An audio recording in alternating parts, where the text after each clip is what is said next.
Nous préparions pour septembre 1939 le Festival de Cannes, destiné à concurrencer la fameuse Biennale de Venise. Notre festival aurait fait de la France chaque année le centre mondial du cinéma. Parce qu'il n'y a qu'une vie et qu'après il n'y a rien. Et qu'il faut vivre la vie qu'on a dans la peau.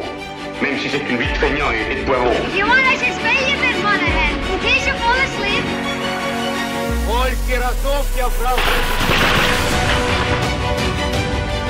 Ciao! Ciao!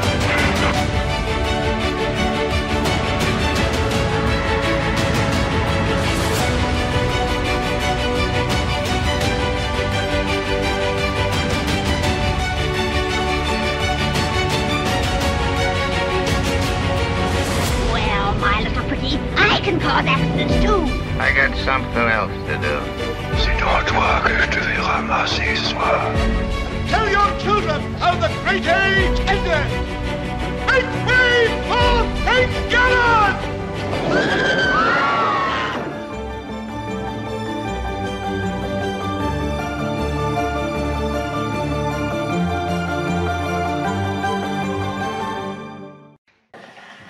Il s'agit avant tout pour notre pays de réunir dans un cadre purement français, à la fois magnifique et somptueux, l'art et l'élégance de tous les pays du monde. Notre pays a toujours été connu pour le charme de son accueil et de son hospitalité. Nul mieux que lui, pensons-nous, ne pouvait réunir les qualités susceptibles d'attirer les étrangers de marque. Je souhaitais en effet que Louis Lumière prêtât le prestige et la gloire de son nom à la présidence d'honneur de notre festival, et je me réjouis qu'il ait accepté. C'est lui d'ailleurs qui remettra la coupe décernée au meilleur metteur en scène, titulaire du Grand Prix Louis Lumière. Le but de la France, en créant le festival, est surtout d'encourager l'art cinématographique. Certainement, encourager l'art cinématographique sous toutes ses formes, afin de contribuer à provoquer entre tous les pays producteurs un véritable esprit de collaboration. Et chacun conviendra que nul pays mieux que le nôtre ne pouvait présider à une telle manifestation dans un esprit d'objectivité artistique et d'impartialité absolue. On indique que le Festival international du film à Cannes serait le prétexte d'une série de fêtes importantes. Est-ce bien exact, Monsieur le Ministre? Bien entendu, le festival, ne l'oubliez pas, durera du 1er au 20 septembre. La Côte d'Azur est un cadre unique qui permettra de faire connaître à nos hôtes une grande saison du cinéma telle qu'on n'en a jamais vu dans les autres pays.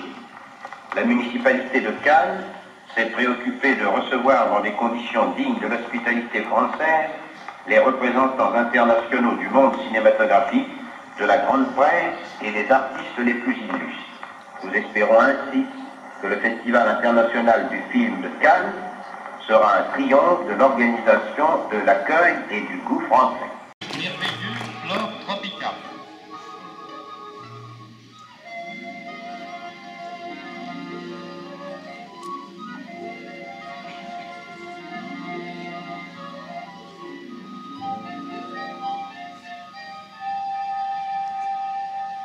En portant leur lune de miel loin de la dune de Cannes, Annabella et son mari Tyrone Power s'en vont.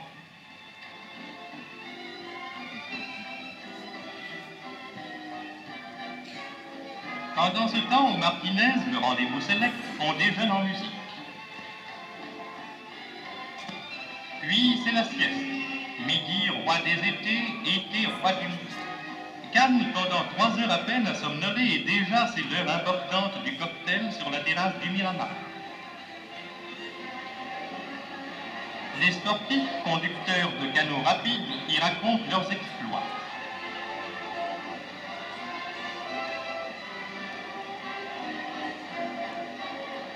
Et le jour tombe, devant la terrasse du Carlton, où toutes les personnalités de la côte se retrouvent sans s'être donné rendez-vous, le soleil a disparu. La fête de toutes les nuits commence, sur les terrasses illuminées du Provençal, au Palm Beach de Cannes, au casino de Jean Lépin, attraction sensationnelle, fête sur l'eau.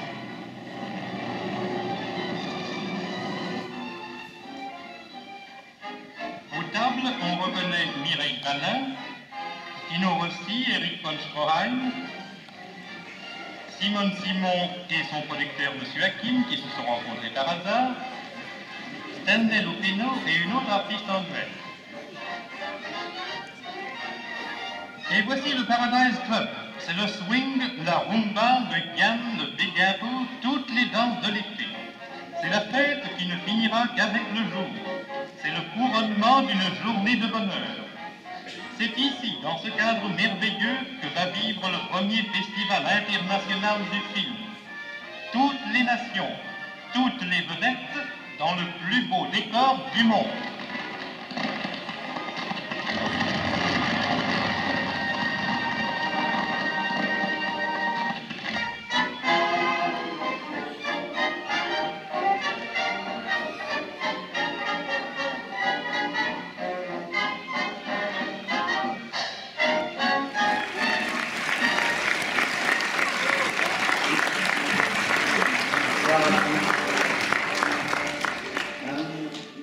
Quelques mots avant d'aller plus loin dans la cérémonie.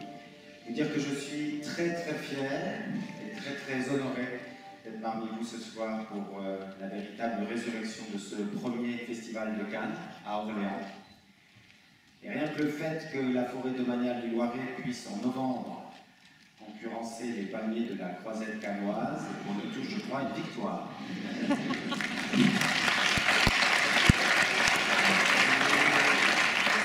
Alors, quoi dire, dans une époque d'avis surtout, de polémiques multiquotidiennes où chacun est plus spécialiste que l'autre, dans des dîners, des discussions sur des sujets à un grand écart du nombre nécessaire de fruits et légumes à ingurgiter par jour, à l'analyse éclairée des conflits internationaux, il devient vraiment difficile de savoir quelque chose. Avoir la sensation de savoir quelque chose, de comprendre quelque chose. Savoir même ce qui nous est bon, ou savoir ce qui nous sera peut-être hostile. Du haut de ma petite génération, si informée et finalement bien confuse, il est bon de rendre hommage et de se rappeler des anciens, qui à défaut de tout comprendre, ont œuvré à leur niveau, prenant leur part dans ce qu'ils savaient être le bien pour tous.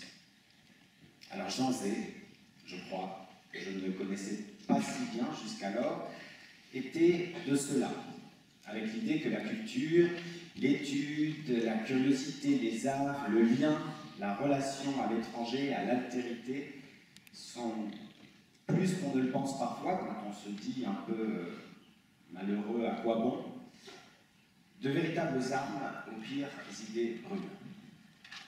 Personne n'a jamais dit que cela était facile, au contraire, ne serait-ce que parler à l'autre, au bord de sa petite frontière personnelle, c'est un cauchemar pour bon nombre d'entre nous.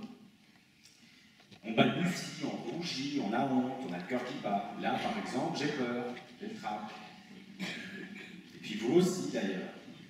Vous devez l'avoir, le trac, la peur, pourvu que cette soirée ne soit pas une prise d'otage, pourvu que ça ne dure pas trop longtemps, pourvu que Alexandre Nevsky dure bien le temps qui est indiqué sur le programme.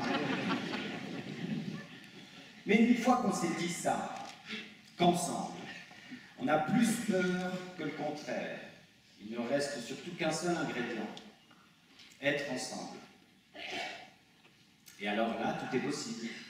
À partir d'un timide et terrorisé, tiens, ça s'est rafraîchi aujourd'hui. Peut naître alors un embryon de relation, et même de l'amour, tiens, pourquoi pas, soyons fous. Et on sait au plus profond de soi-même que c'est exactement cela que l'on veut, chacun, à travers les quatre coins du globe, ne pas être seul, ne plus être seul. Alors je crois que lorsque l'on va au cinéma, ou lorsque l'on fait du cinéma, On ne veut pas tellement autre chose que vivre ensemble une expérience unique, dans un moment donné, dans un endroit donné. Une salle dans laquelle, à plusieurs, s'engueulant même parfois dans la file d'attente ou sur le parking juste avant, on se serait tout de même dit « Allez, va, on y va ». Une salle dont on souhaite dire plus tard « J'ai adoré, j'ai été bouleversé, j'ai ri, j'ai pleuré, dis donc, c'était super ». Il y avait du monde. Jean Zay avait, je crois, compris la force immense de ceci. Et la preuve, 80 ans plus tard, c'est tout de même cette force-là, avec ce festival de cinéma des nations libres et unies, donc ensemble, qui gagne. Encore. Ça me donne un espoir inouï dans mes futurs moments de misanthropie. Ça me donne énormément d'espoir. Après, moi je veux bien faire rempart à la barbarie, faire rempart au fascisme, avec la culture, et patati, et patata, moi je veux bien, Jean. Je veux bien, Jean Zay, mais comment on fait, comment on sait, comment on sent, comment on flaire? C'est dur. Moi j'en sais rien. Mais les esprits libres et courageux nous ont laissé des petits machins pour nous repérer. Alors ça aide, les petits machins. Moi j'ai un petit machin qu'on m'a appris, ah bah tiens, à l'école, il serait content, Jean Zay. Une petite fable de Bertolt Brecht. Alors je vous la lis, puis après chacun se fait son idée, sa cuisine, comme il veut. C'est extrait des histoires de M. Koiner. Ça s'appelle « Si les requins étaient des hommes ». Si les requins étaient des hommes, demanda à M. Koiner, la petite fille de son hôtesse, est-ce qu'ils seraient alors plus gentils avec les petits poissons? Bien sûr, répondit-il. Si les requins étaient des hommes, ils feraient construire au fond de la mer pour les petits poissons d'énormes caisses, remplies de toutes sortes de nourriture. Ils veilleraient à ce que les caisses aient toujours de l'eau fraîche et de manière générale prendraient toutes sortes de dispositions sanitaires. Si par exemple un petit poisson venait à se blesser à la nageoire, on lui ferait tout de suite un pansement, pour que la mort ne l'enlève pas au requin avant l'heure. Pour que les petits poissons ne deviennent pas moroses, il y aurait de temps à autre de grandes fêtes aquatiques, afin que les petits poissons ne s'ennuient pas. Il y aurait toutes sortes de divertissements également, car les petits poissons, de bonne humeur, ont meilleur goût que lorsqu'ils sont amers.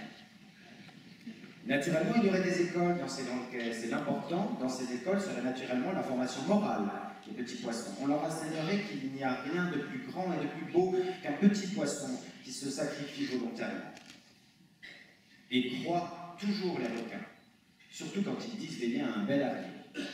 On expliquerait aux petits poissons que cet avenir ne serait assuré que s'ils apprenaient l'obéissance totale. Les petits poissons devraient avant tout se garder de bas penchants, vulgaires, plaisants, égoïstes. Et si l'un d'entre eux trahissait de tels penchants, il faudrait les dénoncer sans délai, pour assurer le calme dans les caisses à poissons. Si les requins étaient des hommes, ils se feraient naturellement aussi la guerre, pour s'emparer des caisses à poissons étrangers. Les requins auraient des petits poissons personnels pour faire la guerre. Ils leur enseigneraient qu'entre eux et les petits poissons d'autres caisses, d'autres requins, il existe une différence énorme. Les requins, leur rappellerait-on, diraient aux petits poissons que, comme on le sait, les petits poissons sont muets, évidemment. Mais on leur rappellerait qu'ils se taisent dans des langues fondamentalement différentes les uns des autres. Il leur est donc absolument impossible de se comprendre. Chaque petit poisson qui, pendant la guerre, tuerait un autre petit poisson se taisant dans une langue différente et étrangère, eh bien ce petit poisson recevrait une médaille de Fucus et conférerait au titre de héros. Si les requins étaient des hommes, il y aurait chez eux aussi un art, avec de beaux tableaux montrant des dents de requins dans des couleurs magnifiques. Et des théâtres au fond de la mer montreraient comment des petits poissons héroïques et heureux nagent, enthousiasmés dans la gueule des requins. La musique serait si belle qu'à ses accents, les petits poissons, bercés de belles pensées, se jetteraient naturellement et paisiblement dans la gueule des requins. Si les requins étaient des hommes, il y aurait également une religion qui leur enseignerait que la vie ne commence vraiment que dans le ventre des requins. Du reste, il faudrait que cesse l'égalité entre les petits poissons afin que les un peu plus gros aient une fonction et soient placés naturellement au-dessus des plus petits. Les plus gros pourraient parfois manger des plus petits et assurer de ce fait de plus gros morceaux pour les requins. Tous les plus gros des petits poissons veilleraient à l'ordre parmi les petits poissons, instituteurs, officiers, savants, que sais-je encore, ingénieurs de construction de caisses à poissons. Bref, Bref, il y aurait donc comme une civilisation, comme une culture sous la mer si les requins devenaient des hommes. Extrait de l'histoire de M. Colliner de Bertolt Brecht, 1948. Alors voilà, les bêtes, les ogres, les monstres ne sont finalement jamais loin, ne sont jamais éteints, et surtout, ah là là, ils nous ressemblent terriblement, puisqu'ils sont en nous. Alors, je vais te dire, une fois qu'on le sait, on est content, mais moins dans la brise. Et une fois qu'on en sait un peu plus de ceux qui ont su davantage que ceux qui ne savaient pas grand-chose, vous avez 4 heures, on sait une chose, c'est qu'on se sent un petit peu plus fort et un peu moins seul. Alors merci à Jean Zay, merci à tous ces éclaireurs, à tous ceux dont l'héritage est de nous faire y croire encore et encore, de nous faire nous rappeler. Merci à eux.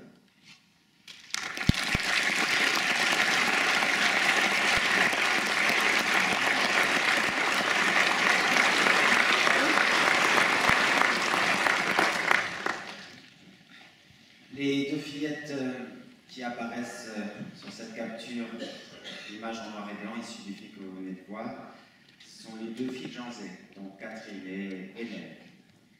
Alors vous les présenter ici à Orléans, ça serait un non-sens, mais je vais quand même le faire. Avec plaisir, avec émotion. Nous avons Catherine, la fille aînée de Jean Zay, fondatrice de la librairie des temps modernes. Vous connaissez tous bien ici. Et Hélène, la présidente du Torcy Musée Mémorial des enfants du Veldiv, une association pour laquelle elle s'est investie encore avec tant de cœur depuis de longues années. Et comme vous savez également, Catherine et Hélène, qui sont toutes les deux vice-présidentes du cercle Jean Zay dont je vous parlais tout à l'heure à Orléans, présidé par Pierre Louis, auquel nous devons l'organisation et l'idée de faire renaître ce magnifique festival. Elles n'ont de cesse de porter la mémoire de leur père bien avant son entrée au Panthéon en 2015. Alors je vous prie de réaccueillir très très chaleureusement, comme vous l'avez déjà fait tout à l'heure, un petit peu bien, encore plus. Et nous avons Hélène Barret,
Merci infiniment.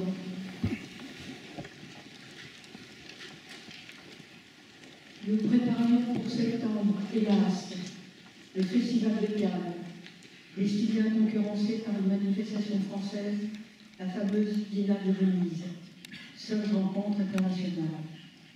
Pour Cannes, s'était inscrit déjà plus de nations et d'hommes que pour Venise. Notre festival, organisé avec le concours de l'action artistique, aurait fait de la France chaque année le centre mondial du cinéma. La Côte d'Azur aurait dû se dérouler à cette occasion des fêtes de qualité qui eussent servi du même coup les intérêts des touristes français. Ces lignes, Jean Zay, notre père, les a écrites du fond de la prison où l'avait enfermé Vichy, qui souhaitait ainsi abattre le ministre du détesté Front populaire, le juif, le franc-maçon, le fou de République, pour reprendre le thème de Pierre Bianco, l'avocat de l'aide aux républicains espagnols, de la fidélité à la Tchécoslovaquie, de la résistance à Hitler, l'adversaire résolu de l'armistice voulu par Pétain en 1940. C'est dans la continuité de ce combat antifasciste qu'il faut inscrire la création du Festival de Cannes. Conscient très tôt du danger mortel que représentait l'arrivée d'Hitler au pouvoir, Jean Zay, dès son entrée dans la vie publique, alerte, appelle à résister à ce pouvoir qui va sans tarder montrer avec quelle violence il passe à l'acte.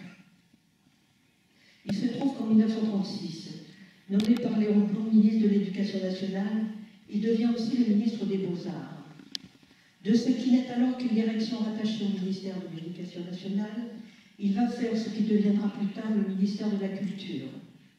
Il est en effet convaincu que l'État doit s'occuper de la vie culturelle, non certes en intervenant dans la création artistique, mais en soutenant le créateur.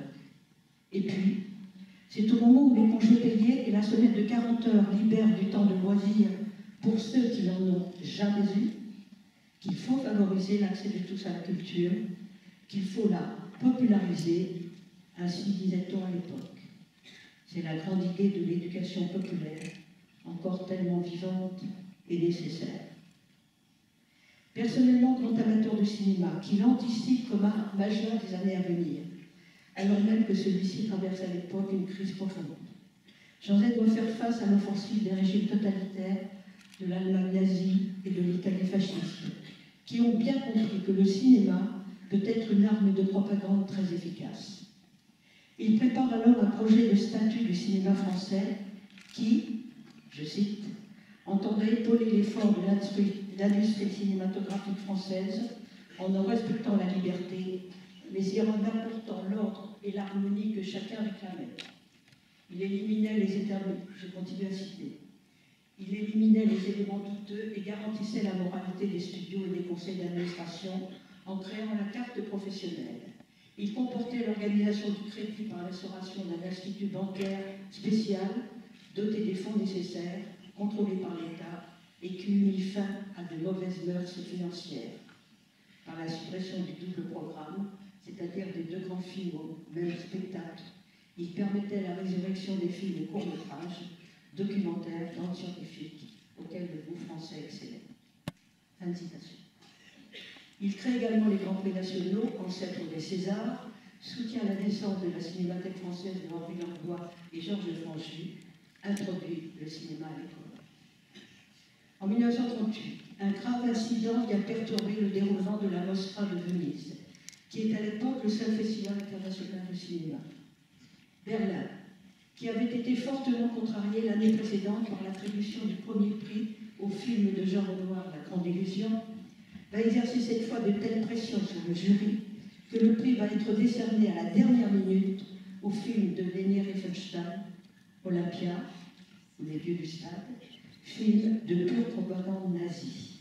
Le second prix ira à Luciano Serra Pilota de Goffredo Alessandrini, qui glorifie l'aventure coloniale belliciste de l'Italie fasciste. Les délégués des pays démocratiques furieux quittent alors le festival, déclarant qu'ils ne reviendraient jamais dans un festival désormais aux mains des pays fascistes.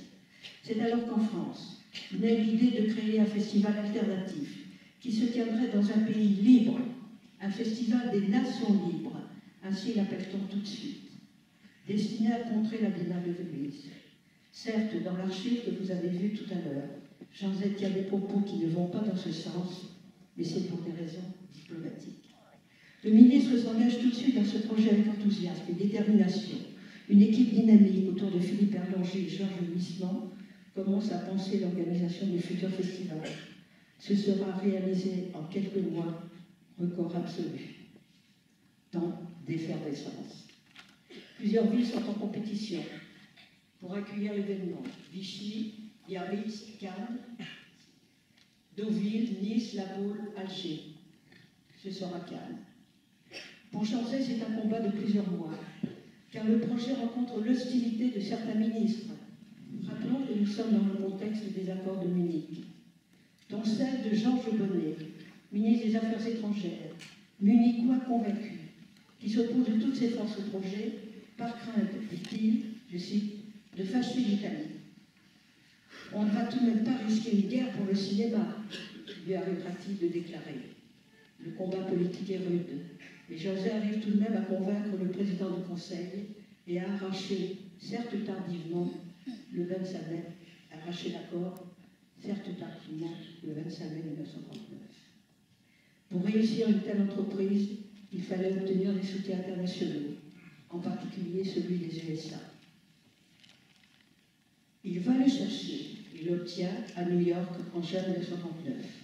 Les dirigeants des compagnies de cinéma soutiennent désormais avec force ce festival de la liberté. Je salue ici les représentants des États-Unis. Les pays de plus en plus nombreux qui rejoignent le projet envoient leur sélection. La presse nationale et internationale relaie jour après jour l'information. Le festival s'annonce comme une grande fête du cinéma. L'affiche de Jean-Gabriel Domergue en annonce l'ouverture pour le 1er septembre. Jean Zéan sera le président, Louis Lumière, le président d'honneur. Août 1929, les stars américaines ont franchi l'Atlantique et occupent les grands hôtels de Cannes, où tout est préparé pour les accueillir somptueusement. Le gala d'ouverture a lieu le 23 août, mais il est interrompu par un violent orage. Étrange présage. Le 1er septembre, Hitler envahit la Pologne. C'est la guerre. Ce sont désormais les armes qui vont parler, couvrant de leur fracas, musique et images. Le festival n'aura pas lieu. Quelques jours plus tard, Jean Zay démissionne. Engagé volontaire, il souhaite, écrit-il au président du Conseil, je cite, partager le sort de cette jeunesse pour laquelle il avait tant travaillé pendant toutes ces années. Il part sur le front de Lorraine. En 1946, on ressort les cartons. Le festival va enfin avoir lieu. Mais Jean Zay n'est plus là. Il a disparu. Le 20 juin 1944, enlevé de sa prison par des miliciens. On ne saura ce qui lui est arrivé que 4 ans plus tard, qu'il fut assassiné le jour même de son enlèvement, le 20 juin, sur ordre de Darlan, le chef de la milice. Lui aussi emporté par la catastrophe qui a fracassé tant de destins, ravagé tant de vies. Les organisateurs d'alors n'évoqueront rien de cette belle histoire de résistance que fut la création de ce festival. Acte de foi dans le cinéma, espoir dans la culture comme force de résistance. Rien ne fut rappelé de ce qui fut un rêve fou au bord de l'abîme, que la culture puisse combattre avec ses propres armes les idéologies meurtrières. C'est ce rêve qui va vivre à nouveau au cours des belles journées de cinéma qui commencent ce soir et qui vont lui accorder une existence que l'histoire lui a refusée. Et ce sera à Orléans, ville qu'il a tellement aimée, dont il disait, je le cite, qu'il en connaissait toutes les pierres et tous les visages, ceux des vivants et ceux des morts. Puis ces journées nous communiquaient la force de l'espoir qui l'inspira, espoir insensé peut-être, mais dont nous avons tellement besoin.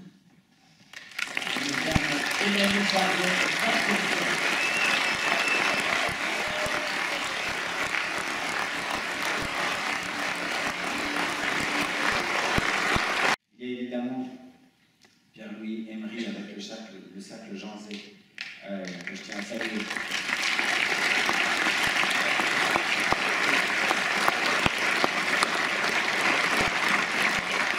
Parce que leur travail est immense, et si le festival a pu voir également le jour, c'est bien grâce à eux, mais aussi pour qu'il y ait de l'envergure grâce à la ville. Je vous prie d'accueillir chaleureusement Olivier Carré, maire d'Orléans et président d'Orléans Métropole.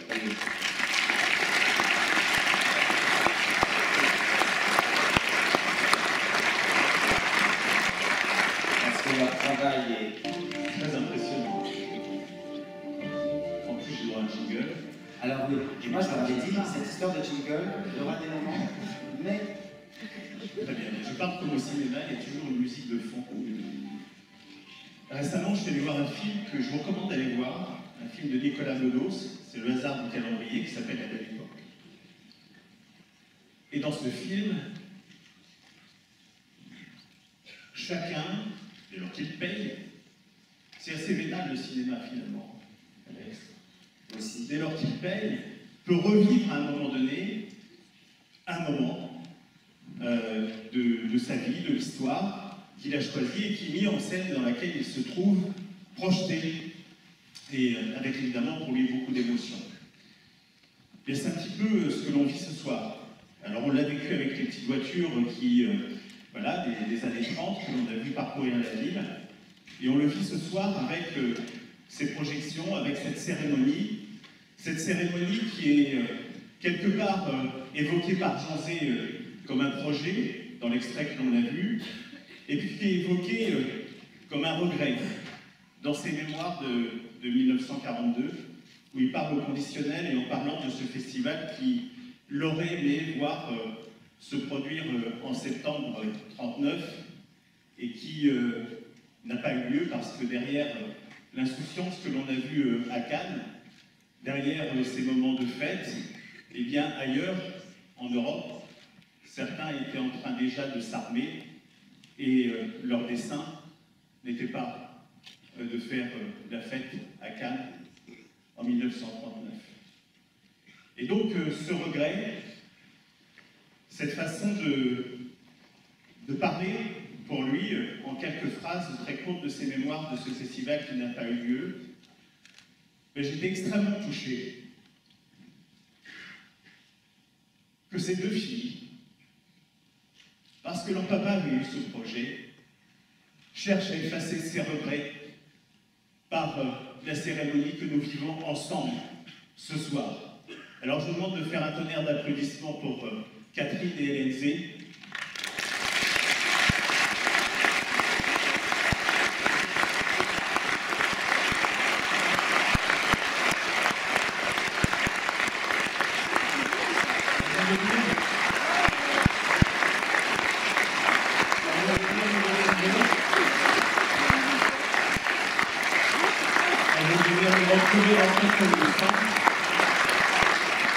Et avec les amis du Cercle Jean Zay, que je salue aussi, elles sont les véritables maîtres d'œuvre de cette cérémonie.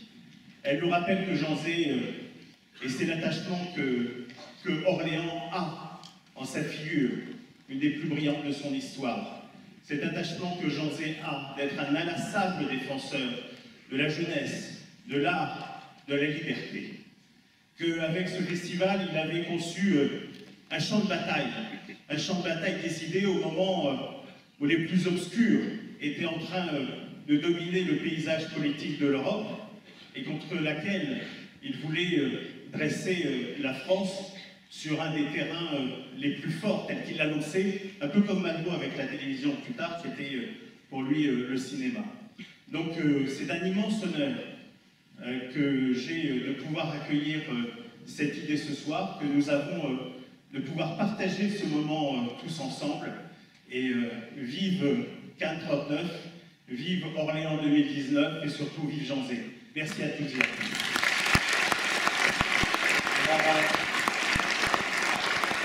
On retient rapidement parce que toi qui as 2 ans de plus que moi, tu ne connais pas forcément ces images de ta ville qui vont être diffusées maintenant, donc je vous invite à découvrir Orléans le jour de 1939. Merci. La naissance du Festival de Cannes célébrée lors de cette scène originale, car cette naissance est d'abord une naissance franco-américaine, comme on l'a indiqué dans ce petit film, la rencontre de 2 désirs fondateurs, de 2 manières libres de voir l'économie et la politique, qu'incarne remarquablement en 1939 le couple formé par Jean Zay, pour le gouvernement français, et Harold Smith pour l'organisation ACE, l'ancêtre de l'actuelle NPA, la Motion Pictures Association, l'association des producteurs et distributeurs de cinéma américain. Et ce soir, il était donc particulièrement heureux, bienvenu, indispensable, rêvé de reformer ce couple historique en accueillant dans la ville de Jean Zay M. Charles Rifkin, l'actuel président directeur général de la NPA, pour ouvrir enfin avec nous ce festival. M. Charles Rifkin.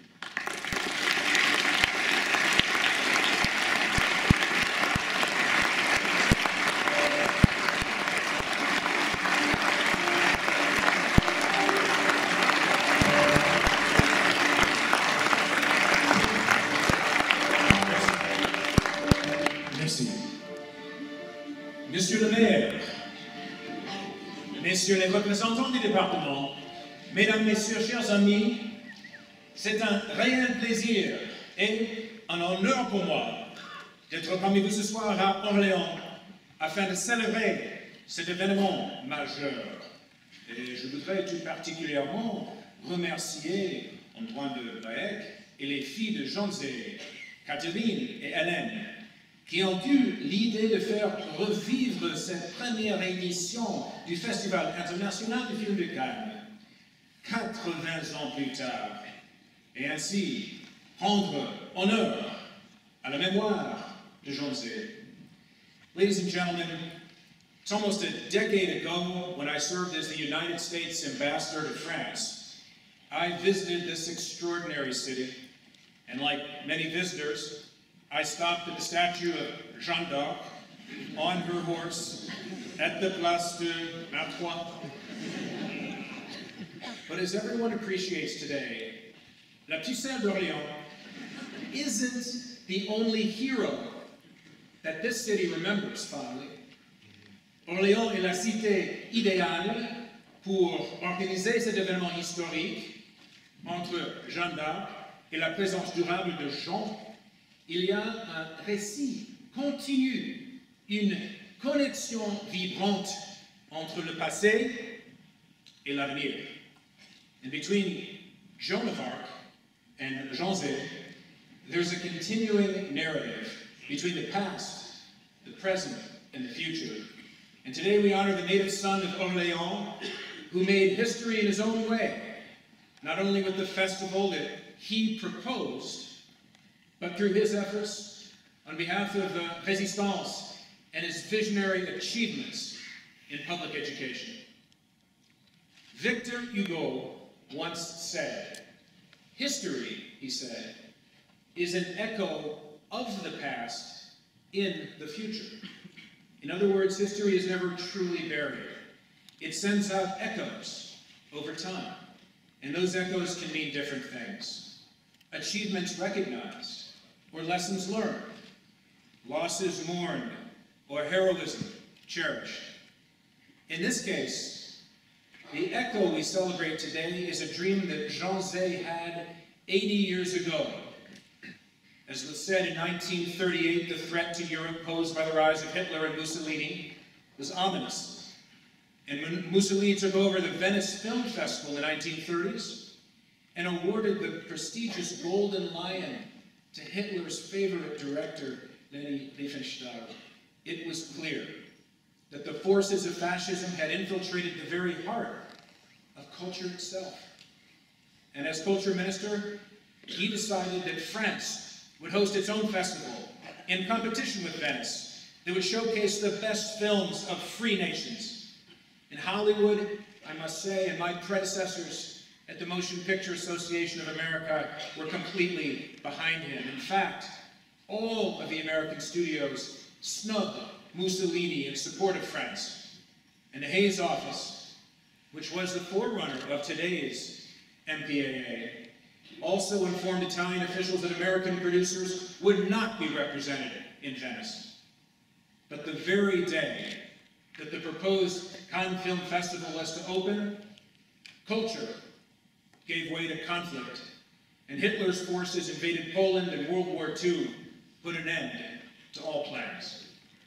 And as a Jew and someone who strongly supported the Résistance, Jean's fate was all but certain at that moment in time. The Vichy government had him jailed and eventually murdered in 1944. So today we revive his dream with the same lineup of films that Jean had conceived from France, Great Britain, the USSR, Czechoslovakia, Belgium, Sweden, the Netherlands, Poland, and the United States of America.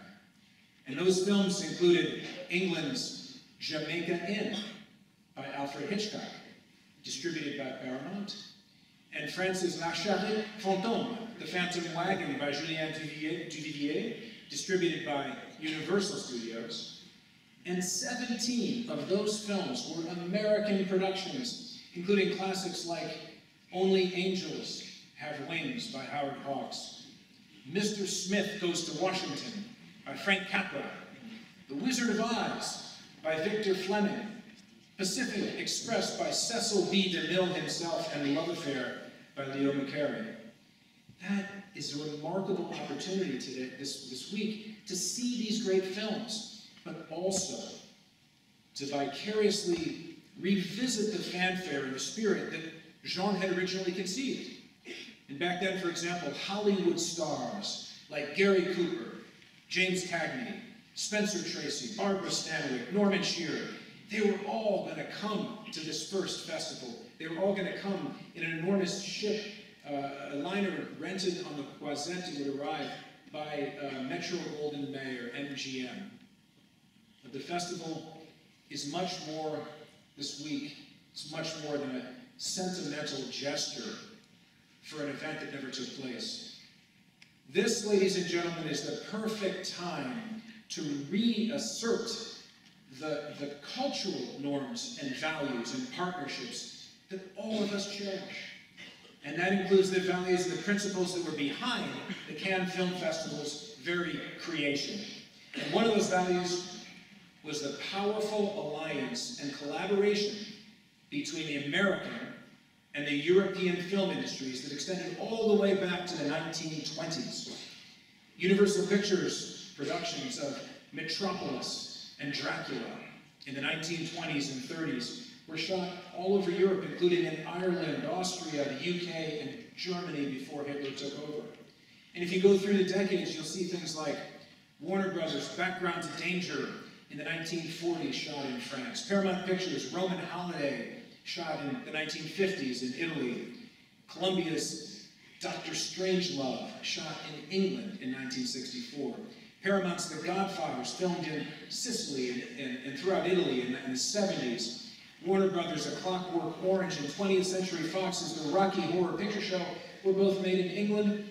And in the 1980s, Paramount's Raiders of the Lost Ark was filmed in England and France. And finally, in the 90s, Schindler's List was shot in Poland. The list goes on, and it continues to this very day where so many American films are being shot throughout Europe and generating tremendous numbers of European jobs. Well, these are just some of the things that we celebrate as we honor this festival and Jean Zay, whose achievements continue to resonate. You can see his name in every walk of French life. He's remembered as a champion of authors and their rights, the droit d'auteur that remains a pillar of our art and our industry. As was said earlier, he shaped the modern urban education in lasting ways by extending compulsory schooling up to 14 years old and prohibiting political and religious propaganda in public education. President Hollande inducted him into Paris's Pantheon Mausoleum, a final resting place for the heroes of the French Republic. And President Macron's call for a national artificial intelligence strategy, well, he took France's Idriss Computing Center, and it's going to deploy the Jean Zay supercomputer, which is going to double the nation's supercomputing powers. He is everywhere. And in his name, this is the time to say, partnerships like the one our two industries have enjoyed for decades matter. This is the time to say that cultural alliances based on mutual trust and mutual values matter. This is the time to say we cherish our ties. We are both film-loving nations. And this is the time to say art matters. Creativity matters and must be protected. And finally, ladies and gentlemen, this is the time to say that Jean Zay, we have heard your echo, and we will carry it forward forever. Merci.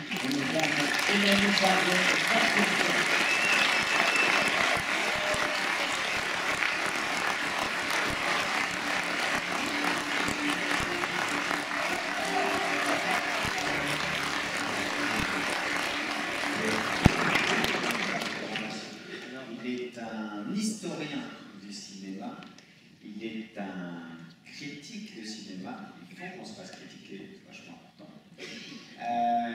Il a été rédacteur en chef, notamment des Cahiers du cinéma, et puis il s'est intéressé à la marche, à notre démarche, avec un bouquin formidable qui s'appelle l'histoire de la marche. Cette station debout qui fait qu'on est des êtres humains et pas des bêtes, justement. De ces moments où on se met ensemble à nouveau, justement, pour dire des choses tout simplement, en marchant les uns vers les autres, parfois marchant les uns contre les autres, parfois, mais enfin en marchant.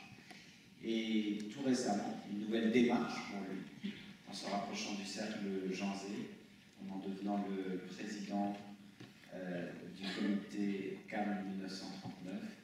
Je vais accueillir très chaleureusement notre sélectionneur, M.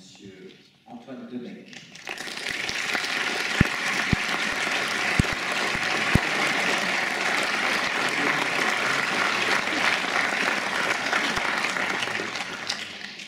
Merci. Que va-t-on voir? Qu'est-ce qui va se passer? Alors, d'abord un mot, tout a commencé pour ce festival 39, ici même cette semaine, il y a un petit peu plus de 3 ans, dans une brasserie du Châtelet à Paris, quand Hélène et Catherine Zay sont venues à ma rencontre. Je ne savais pas trop pourquoi, et elles m'ont raconté cette histoire que vous venez d'entendre depuis le début de cette cérémonie. Et la première chose que je leur ai dite, c'était évidemment que j'étais très touché par ça et qu'il fallait faire revivre le festival de Cannes, il fallait le faire vivre tout simplement, puisqu'il n'avait pas eu lieu, mais que ça allait être très difficile et que le juge de paix de ce festival, s'il pouvait avoir lieu, c'était de réunir les 30 films de la compétition de 1939. Et donc je n'aurais pas caché que c'était une tâche qu'il fallait commencer tout de suite. Et donc effectivement, quelques semaines plus tard, une femme qui s'appelle Liliane Slomovitz, qui est là ce soir, qui s'occupe de ça, de la programmation au cinéma Le Champeau à Paris, est arrivée dans l'équipe et a commencé à lancer ces bouteilles à la mer, retrouver ces 30 films. Alors il y a des fois où c'est assez simple, pour un certain nombre de ces grands chefs-d'œuvre que vous avez vus ici, notamment tous ces films américains. Voilà, il y a une très belle sélection américaine qui ont envoyé en masse les studios une sélection qui allait faire 8 films, mais ils ont envoyé 16 films à Cannes en 1939, 16 bobines.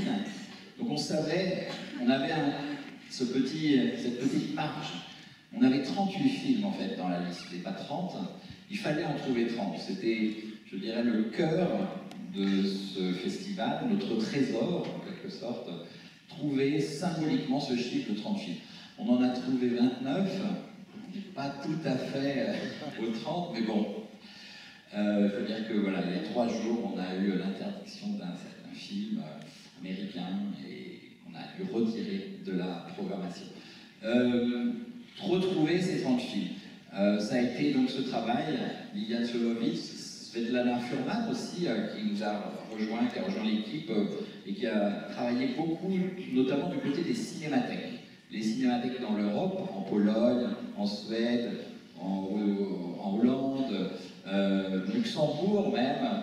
Voilà, on a pu comme ça réunir une partie des films qui sont arrivés parfois très tardivement, quelques jours seulement, avec aussi le sous-titrage nécessaire, évidemment, à ce festival. Le plus difficile, en fait, c'est pour les films américains.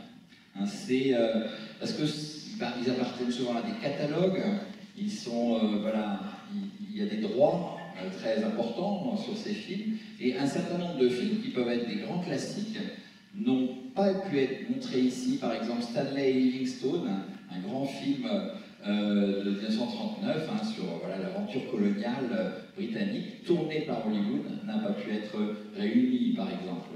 Donc, on aura ces 29 films qui viennent d'un peu partout, donc les 8 films américains, un film belge, 5 films français, 4 films anglais, 2 films courts-métrages luxembourgeois, c'est notre plus petit représentant cette semaine. Les Pays-Bas, on a 2 films en 1939 que nous avons retrouvés, la Pologne 2 films également, la Suède 1 film, la Tchécoslovaquie, qui est un pays qui n'existe plus en septembre 1939. Jean Zay tient absolument à avoir un film tchèque de ce pays qui a été envahi par l'Allemagne.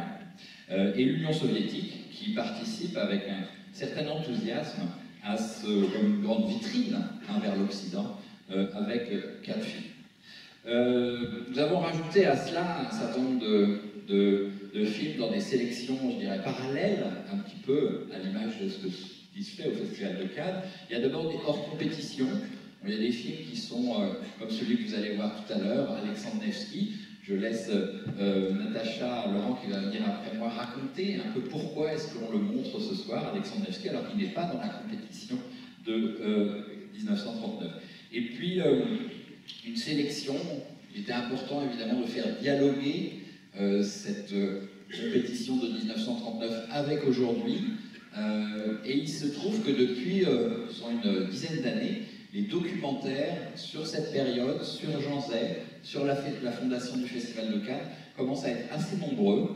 Il y a vraiment une recherche qui s'est mise en place, des archives qui ont émergé, à la Cinémathèque française notamment, un très beau flou autour du premier Festival de Cannes. Et donc une sélection de documentaires, ou de films, disons, qui ont un rapport fort à l'histoire. 17 films, regard sur l'histoire. Enfin, un certain nombre d'avant-premières.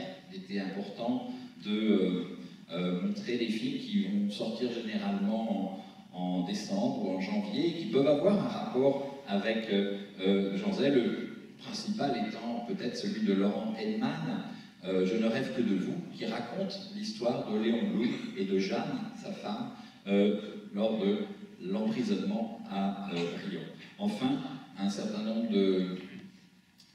important que la profession se mobilise. La profession, elle a accueilli très favorablement cette manifestation, ce projet, qui a longtemps été un projet. Est-ce qu'il allait avoir lieu ou pas? Ce n'était pas absolument évident. Certains ont fait vraiment le pari, très vite, que cela aurait lieu. C'est d'abord le jury, c'est très important. Cannes, c'est une compétition. Dès 1939, il y avait un jury, donc présidé par Jean Zay, avec Louis Lumière en président d'honneur. Il fallait refaire cela pour pouvoir distribuer non pas une palme d'or, non pas piquer à Cannes tous ces symboles, évidemment, ne sont pas en concurrence avec le Festival de Cannes. Nous refaisons le premier. Et d'ailleurs, il n'y avait pas de palme d'or en 1939. Donc, par contre, il y aura donc ce grand prix Jean Zay, attribué par le jury au meilleur film de la sélection. Alors ce jury, il est présidé par Amos Gitaï, grand cinéaste israélien. Il comporte 9 membres, je les cite rapidement: Pascal Ferrand, Yannick Hanel, Julie Berticelli, Laszlo Nemes, Jérôme Prieur, Howard Rodman et bien sûr Catherine et Hélène Zay. Un mot pour finir sur voilà, la profession aujourd'hui, elle s'est mobilisée. C'est la forme du jury qui montre cette mobilisation. C'est aussi toutes les rencontres, des rencontres ici avec des leçons de cinéma, avec des débats, des rencontres qui ponctuent ce festival.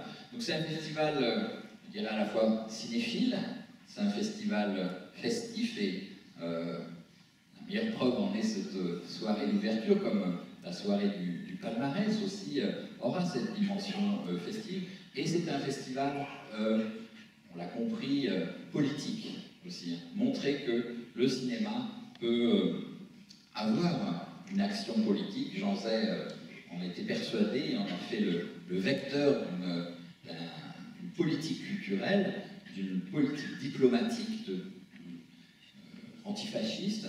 Aujourd'hui, évidemment, je pense qu'on peut rester fidèle à cet engagement politique de Jean Zay en montrant du cinéma. C'est un peu le sens de cette programmation. Merci.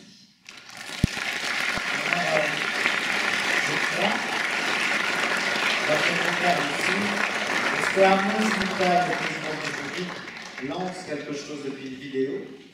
Oui, je crois, puisque c'est le moment. Alors, il va y avoir une déclaration d'Amazit.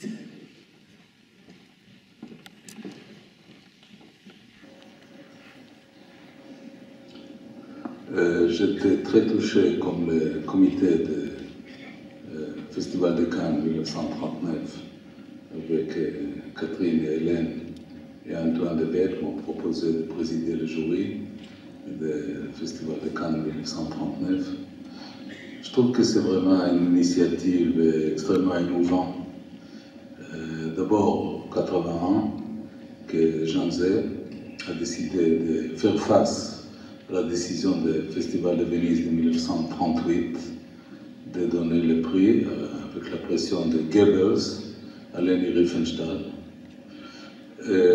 Cette sorte de conflit ou de guerre culturelle, il avait la bonne réponse, il l'a dit en 1939, et je vais amener les plus grands réalisateurs d'époque avec les films qu'on va voir cette semaine, entre les autres, de Eisenstein, de Hitchcock, de Capa, de une longue liste de réalisateurs les plus importants du monde, des pays démocratiques, qui essaient de lutter contre les sauvageries nazies comme un geste culturel d'opposition.